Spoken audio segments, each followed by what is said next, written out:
I was gonna say that we need to hope that ByteDance has a stronger resolve about selling this app. But then I remembered that the majority of ByteDance is owned by Americans. So, as much as we don't want to, this app is gonna get sold. It's going to get sold. Okay, because all it has to do is go up the chain of command, hit that um, board of shareholders, and the predominant voting share is owned by Americans in ByteDance. This TikTok is going to get sold to whatever Steve Mnuchin is building. That's happening. That's happening. You know what I'm saying? Because I guarantee you that the people who own 60% of ByteDance, the Americans that own 60% of ByteDance, will also own a sizable chunk of whatever Steve Mnuchin decides to build as a company to take this away from ByteDance. So they don't give a shit. Like, either way, they're still gonna have their fucking piece of pie. You know? That's the fucking sad part about this. That's the sad part. Quite literally, the only people getting fucked are gonna be us. All that technology that has been developed through TikTok, that is going to be given to whatever bullshit Steve Mnuchin has got coming. That means life is going to be so much worse. So much worse in this country.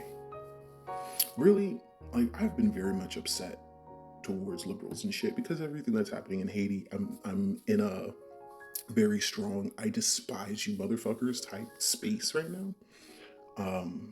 Usually I can like keep it repressed, but it's very difficult.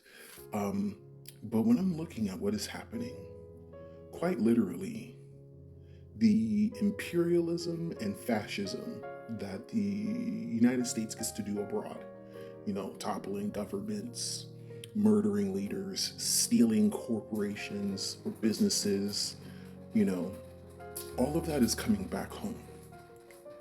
It's all coming back home, which tends to happen in the decline of a nation. All the bullshit they do abroad starts to become focused within the nation. It's kind of how fascism works.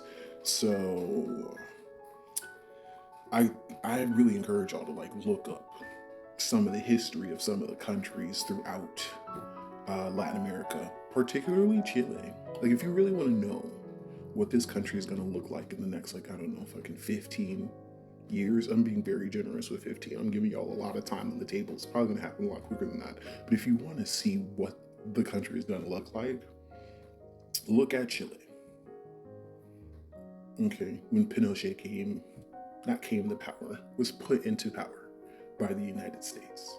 That, okay? When the United States put Pinochet in power and then let Milton Friedman build its entire economic system, that is what we have to look forward to.